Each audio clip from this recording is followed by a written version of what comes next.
Welcome back, everybody, to the continuation of our recap of Pyanodons on Twitch. So, it's been like 4 or 5 streams. I kind of was very, very busy these last couple of weeks with work, and I didn't really have much time to get these recap episodes in. And usually I do record them like after I finish up the stream, but even for that this week, or the last 2 weeks, there wasn't much time. Nevertheless, we got a whole bunch of things to cover because the whole factory over here, a lot of stuff has happened. For one, let's maybe start over here. We remember this thing over here. This over here is the magnificent red hot coke plant that we made last time around, and this thing over here is working like a charm. We do have one issue. I just fixed that.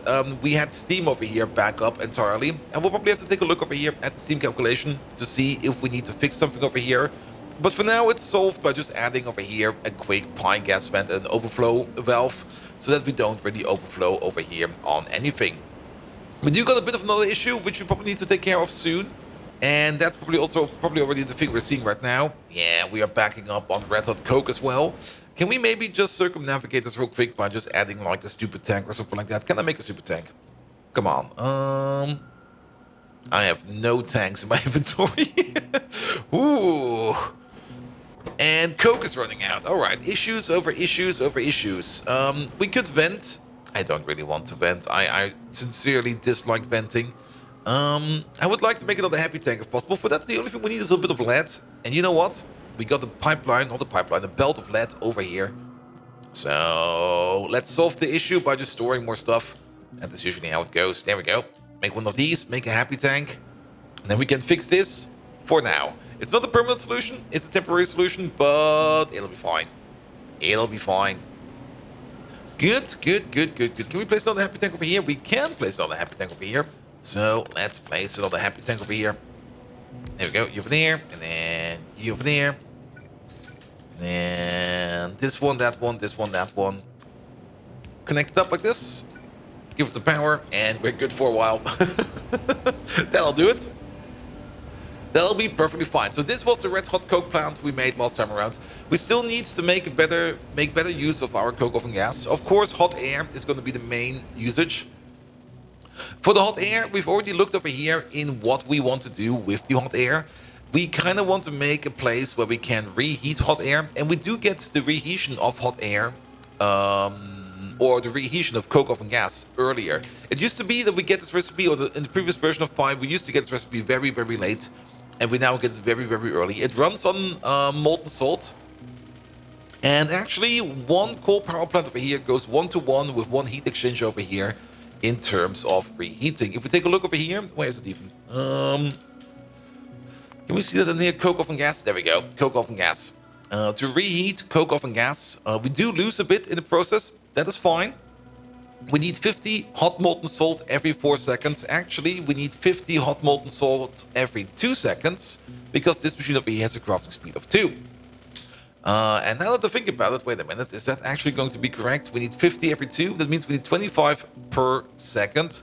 If we take a look at one of these coal power plants over here, biomass coal power plants, every coal power plant over here makes 25 hot molten salt per second. So it is absolutely a 1-to-1 ratio over here.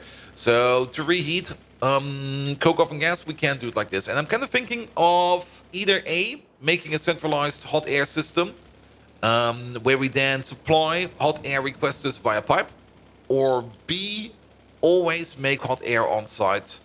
But what we're definitely not going to do, and we're going to get rid of it sooner or later, is something like a hot air train. There is something very wrong over here. What happened over here? Oh, no, this is actually correct, but you need to go somewhere else. I'll take a look at it later. It'll be fine. But yeah, over here we do have hot air in the can or in the train wagon, and we don't really want hot air in the train. It's not good. Transporting around coke oven gas is way more efficient, so we're going to be moving into that. Good. So, but what did we do the last couple of streams? Well, you might notice over here that the steelworks over here, well, this one is empty. And the ironworks over here, well, this one is empty as well. And, well, lead is still coming from over here, but that is pretty much it. And if we go all the way over here to the corner on the mini-map, you can already see it. There is a massive, massive, massive build over here. So let's have a look at what we made over here. And let's park the car right over there. Perfect. So what we have over here is one very big copper smelter, one very big iron smelter, and one very big ash sink. Let's maybe start off with the copper, because copper was a very fun build. There we go, there we go. We do have to walk over this massive cliff in a way. And speaking of cliff explosives, they are on the technology map. We are almost there. It's probably going to take another 2 streams to get there, but cliff explosives will be coming soon. So, this over here, this is the copper processor, let's call them like that. And processing copper is an absolute fun mechanic. You start over here with the first step, where you just take in copper ore and you sort it into copper grade 1 and copper grade 2. We get, for 5 pieces of copper, we get 2 copper grade 2 and 1 copper grade 1. We put in a full yellow belt, so that means we get 6 copper grade 2 and 3 copper grade 1 out of the 15 copper ore we put in. Now the copper grade 2, we need to crush the copper grade... Oh no, the copper grade 1, we need to crush into copper grade 2. And that is more or less a ratio of 2 to 1, and we get stone out of it. So the 3 copper grade 1 we get over here, we turn into 1.5 copper grade 2. So we get the total of 7.5 copper grade 2. And the copper grade 2 then goes over here into the next level, which is over here. And then we take the copper grade 2 and we crush that. Again, halving it down into copper grade 3 plus the same amount of rejects. So we don't really lose any copper. It's like half of it will be turned into copper grade 3. The other half will be turned into copper rejects. Good. So we did it over there. This build over here is made on ratio, maybe a little bit over. But a thing I kind of like about this build is we can extend it on either side. So if either one of these stages over here would be off ratio, we could just add like a machine to the back of it. Well, over here we can't anymore because there's this massive coal dust storage over here. But that's fine. That's fine. Good. The copper rejects over here, we can yet again halve them down over here into copper grade 3. So the 7.5 copper grade 2 that come in over here will be turned into 3.75 copper grade 3, plus yet another quarter of 3.75, that is 1.825, I think. About 5 in total. that's where we kind of stopped taking good care of the ratios. About 5 copper grade 3 per second. I think it is. What do we got over here? 1, 2, 3, 4. We set this up to process. Wait, what? 2.5 of these. There we go. We got 1, 2, 3. Wait, yeah, count like this. We got 8 of these. 5 of these consume 4 per second, and then 8 of these consume a bit more. Yeah, about 8 to 6. I think 6 is the amount that we process over here. Nevertheless, the copper grade 3, we sorted yet again into copper grade 4 and low grade rejects. Now here's where it gets a little bit different. Because from low grade rejects, we don't really get back into copper grade 4. The low grade rejects over here, well, we do get a bit, but the low grade rejects over here are turned into a bit of copper grade 4 and a bit more of low-grade copper dust. Now, the low-grade copper dust over here, we can turn that into low-grade copper by just washing it. And then the low-grade copper over here can just immediately become cooked into low-grade, into copper plate over here, which we then put over here into our main chest. As for the copper grade 4, we just cook it up with some borax and some oxygen into molten copper. And of course, the molten copper then goes into a casting machine. This one still needs hot air, by the way. And then from the casting machine, it goes straight into copper plate. Fun fact, a casting machine over here outputs exactly 15 items per second. And the whole build over here more or less accumulates into one casting machine, which is very nice in my opinion. It kind of feels like a very nice and fun ratio. If we would upgrade all of this to the next level of a building, we would then get like red belt out of this.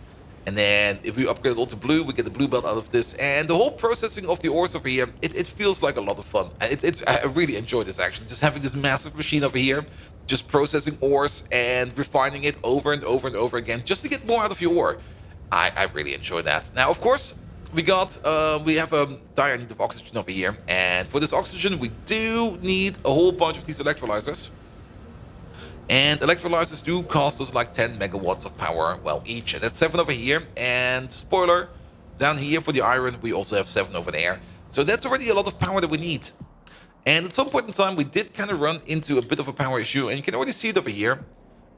We do have a second power plant over here, which is basically the same copy as this one. We put in coke.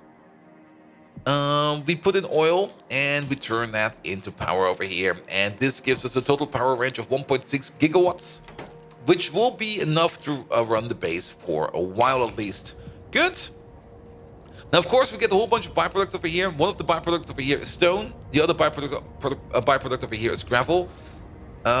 We do need stone and gravel as part of the processing over here, because the stone and the gravel will go up over here.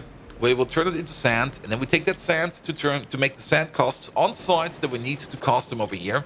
So that's already a good sink, but we will still be making more. So the gravel and the stone do go over here, but they will be exported into a train station and then go. I don't care where. They just go. Just send them out. I don't need them anymore. Good. And another thing, of course, is over here the washing.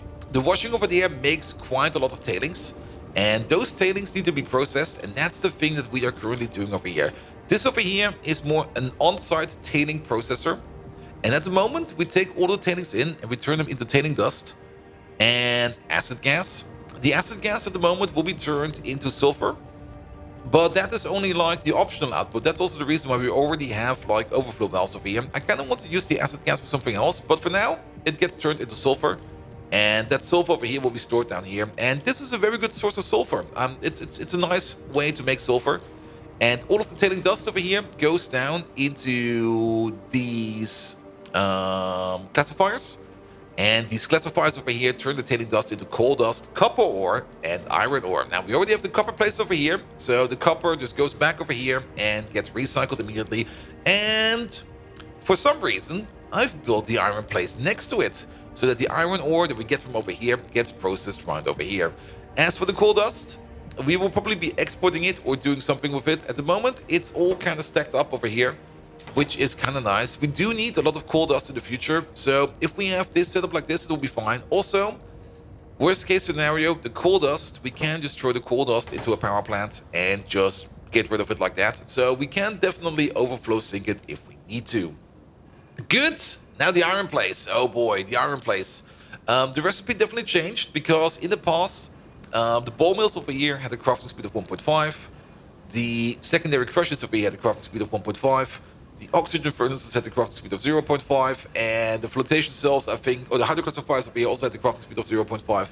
I very do like that everything over here is more or less normalized on the crafting speed of 1, which I just enjoy, because that makes just building these ludicrous setups so much easier. Now, the iron process is completely different than the copper process. You will notice if you do play Pyanodons that every ore process over here is completely different. You do see some similarities here and there. Some of them are somewhat the same, but at some point in time they will completely diverge and it will then be completely different. As for the iron process, we do input a little bit more than one yellow belt over here. We got the first step, which is just iron ore into processed iron ore, and 2 of these machines eat 5 per second, and we got like 10 of them. So we need, 2 of them eat 5 per second. So we need 25 iron ore per second over here, which is also the reason why we have like 2 yellow belts coming in over here, going into these machines. And then we just like kind of split them over here. It'll be fine. It'll be fine. We also got like the feedback loop over here coming from our tailing dust recycling, as well as a sink input. As for the iron over here, I did already start to bring in the ores that we make down here, and we still need to do that for the copper, and we still need to make an aluminum place, a zinc place, and a lead place. But sooner or later the Zoot machine over here will be working again, but that is for the future. Good. Going back to the iron process. So what do we have over here? We do take iron ore and we turn that into processed iron ore. Every 2 machines over here make 3 processed iron ore. We got 10 over here, so we make a full yellow belt of processed iron ore. The processed iron ore then goes over here, where it will be turned into grade 1, grade 2, and grade 3 iron ore. At a ratio of 5 to 1 to 0.5 to 0.5. A wonderful ratio. Now, the the grade 2 over here, or the grade 3, we can 1-to-1 convert into grade 2. And then all the way over here at the end of it, the grade 2, we can 1-to-1 convert into grade 1. Which means we more or less get 5 processed iron ore into 2 grade 1 iron ore. And of course, the refining stuff over here, we get gravel over here, and we get, well, we only get gravel over there. So it's more or less just crush it down, crush it down, crush it down, crush it down, until we reach grade 1 iron. The grade 1 iron then goes over here into these ball mills. We turn the grade 1 iron into iron ore dust. And we just use like a very classic conversion belt over here, where we just have like both belts going through here on like a minimal distance and a couple of undergrounds. I kind of like the setup. But this one over here is very, very fine. And then it all goes over here into the hydroclassifiers. We then take the iron ore dust, we add some water, and we turn that into iron pulp stage 1 and iron slime. The ratio over here is pretty neat, actually. Let's have a look at these. So we got, what is this? We got like 12 of these. 12 of these do make 6 iron dust per second. 2.5 of these consume 3 iron dust per second. We got 5 of these, so we do consume 6 iron ore dust per second. So again, the ratio is really nice. There's this sweet spot in the ratios over here. If you find it, it's very, very nice. Which means these machines over here can run at full speed, which also means we make 100 iron pulp stage 1 per second and 100 iron slime per second. Now, the iron slime, we then again put those into yet another hydroclassifier, add some more water to it, and we turn that into unslimed iron, and we also get some tailings out of that. Again, 3 machines over here exactly eat 100 iron slime per second. So again, a very nice ratio. And then comes this lovely machine, the centrifuge. It looks kind of harmless. It takes in 100 iron pulp per second, exactly the amount that we're making, or 300 iron pulp every 3 seconds, which is fine, and makes a little bit more unslimed iron. However, the machine does eat 207 megawatts of power, which is oof. We did have a brownout because of this building. That was also the main reason why we made it the other power plant. But once we have turned everything into unslimed iron, we can just throw the unslimed iron over here into an oxygen furnace, add some borax, add some oxygen to it, and we make molten iron. And again, the ratio over here is pretty darn nice. We make 1.3 unslimed iron per second. 4 of these eat 1 per second. And, well, I think we put down 5 of these. Yeah, we put down 5 of these. And actually, if you think about it, we would actually need to put down 6 of these. But for some reason, I went with 5 of these. So be it. So be it. We should then maybe put an input priority over here from you. So that we don't... Well, because so that we don't back up on this one. This one has to be working all the time. Good, good, good, good, good. What do we do with all the molten iron? Well, part of the molten iron, of course, goes all the way down here into a casting machine. And yet again, molten iron into iron plate at the rate of 60 every 4 seconds. A yellow belt is coming out of this one. Absolutely magnificent. However, we do take part of the molten iron and put them yet again into 2 additional basic oxygen furnaces where we add some coke to it, and we add some oxygen to it, and we blast it up into molten steel. We also get a whole bunch of flue gas out of that. Now, this will make us all the steel we need for now. The steel, yet again, goes into a pipe, goes down here, where we just put it into a casting machine. We should definitely add hot air to this, because we do get more out of it when we add hot air. But for now, this is fine. And yes... Of course, we also get all this flue gas. What do we do with the flue gas? The flue gas goes over here where we just turn it into ash. And overall, this whole block over here makes about 13 units of ash per second, I think it was. And we do have a bit of an ash situation over here. As you can see, ash is backing up everywhere. And that brings us to the final build for today, which is down over here. We spent some considerable time and effort into thinking about how we could make a very, very, very, very good ash consumer over here. And the best thing we could do, in my opinion, is take all the ash and turn it into tar, coal gas, and syngas. Because those 3 things are things you will always be needing. Those are also things you can just easily burn off for power. But just turning ash into something useful as tar is very good, in my opinion. And we came up with this very big machine.